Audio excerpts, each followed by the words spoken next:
السلام علیکم ورحمۃ اللہ وبرکاتہ۔ آج کا سچا واقعہ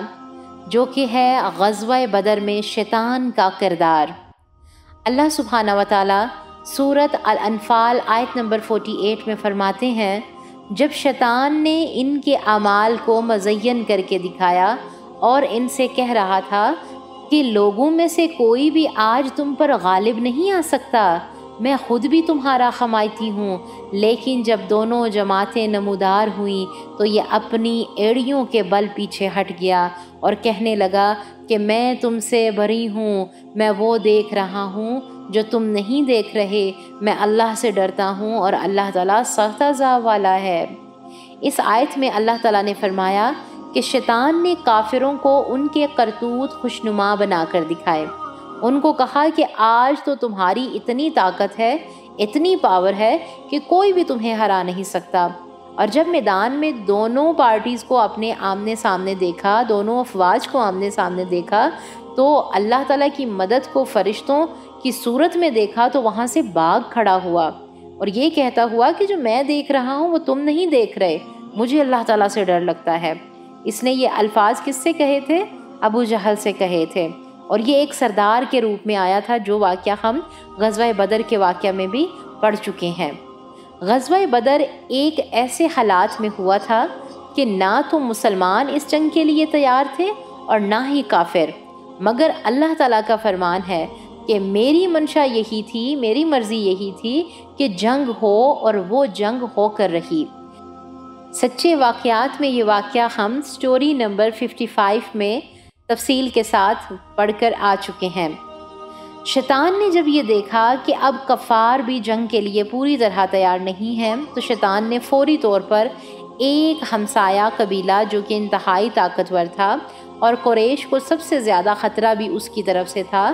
تو اس قبیلے کا سردار جس کا نام سراقہ بن مالک تھا، اس کی شکل میں بن کر یہ شیطان ابلیس ابو جہل کے پاس آیا اور جا کر کہنے لگا کہ اگر تمہارا لشکر جنگ کے لیے چلا گیا تو میں بھی ساتھ چلتا ہوں، اور میرا پورا قبیلہ بھی تیار ہو کر میرے حکم کے مطابق آ رہا ہے، وہ بھی آپ کے ساتھ چلے گا۔ اس کی آمد اور اعلان کرنے کے ساتھ ہی قریش کے حوصلے بڑھ گئے، لہٰذا ابو جہل مدینہ کی طرف روانہ ہو گیا اور یہ شیطان سراقہ کی شکل میں ابو جہل کے ساتھ چل پڑا۔ جب ابو جہل قبیلہ کا پوچھتا تو یہ کہتا کہ فکر نہ کریں، وہ تیاری کر کے پوری طاقت کے ساتھ آئے گا، اور تمہارا لشکر بہت بڑا ہے، اس کو کوئی شکست نہیں دے سکتا۔ شیطان حوصلہ دیتے ہوئے کفار کے لشکر کو میدان بدر میں لے آیا،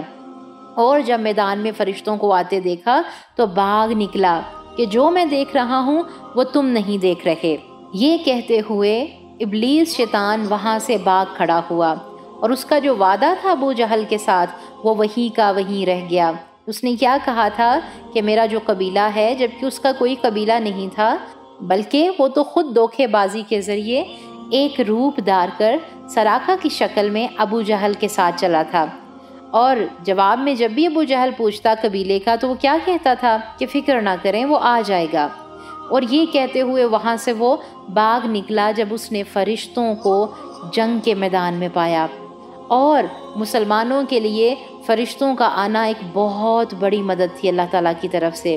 اللہ تعالیٰ کی یہ مرضی تھی کہ جنگ ہو کر رہے، لہٰذا ہر کام اللہ تعالیٰ کی رضا اور قدرت کے مطابق ہی ہو کر رہتا ہے۔ اللہ تعالیٰ نے کافروں کی نظر میں مسلمانوں کو تھوڑا دکھایا تاکہ کافر بددل ہو کر جنگ کا ارادہ ترک نہ کر دیں، اور دوسری طرف مسلمانوں کی نظر میں بھی کافروں کو تھوڑا دکھایا تاکہ یہ مسلمان بھی حوصلہ نہ ہار جائیں۔ اس حالات میں یہ جنگ ہوئی اور فتح مسلمانوں کی ہوئی، کیونکہ اللہ سبحانہ و تعالیٰ کی طرف سے حق کی ہی فتح ہوا کرتی ہے۔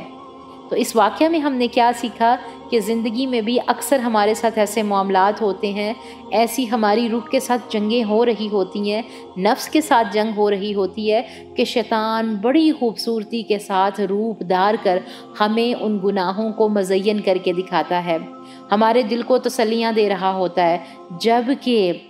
شیطان ہمارا کھلا دشمن ہے۔ شیطان ہمارا بہت بڑا دشمن ہے، تو جب بھی ہماری جنگ ہمارے نفس کے ساتھ ہو رہی ہو جو کہ روز چلتی ہے، تو اس جنگ کے دوران شیطان کے ایسے وسوسوں سے بچیں، اپنے اذکار کو اپنا معمول بنائیں، اپنی عبادات کے ساتھ جڑ کر رہیں اور قرآن و سنت کے ساتھ اپنی تمام تر معاملات کو حل کرنے کی کوشش کریں اور شیطان کو اپنے اوپر غلبہ نہ پانے دیں۔ اللہ تعالیٰ سے دعا ہے کہ اللہ سبحانہ و تعالیٰ ہمیں شیطانی وسوسوں سے اپنی پناہ میں رکھے، آمین۔ سبحان ربک رب العزت عما یصفون وسلام علی المرسلین والحمد للہ رب العالمین۔ السلام علیکم ورحمۃ اللہ وبرکاتہ۔ وہ تمام ہمارے پیارے سسٹرز جنہوں نے ابھی تک ہمارے چینل کو سبسکرائب نہیں کیا ہے، وہ ہمارے چینل کو سبسکرائب ضرور کر دیں۔ کمنٹ باکس میں جا کر ہمیں اپنی رائے کا اظہار ضرور کیا کریں۔ اس سے کیا ہوتا ہے کہ ہماری پیچھے جتنی بھی ٹیم ہوتی ہے اس کو بہت خوشی ہوتی ہے، کام کرنے میں آسانی ہوتی ہے، اور اس سے ہم خود بھی موٹیویٹ ہوتے ہیں کام کو لے کے، چیزوں کو لے کے۔ اللہ تعالیٰ آپ سب کو جزائے خیر عطا فرمائے، آمین۔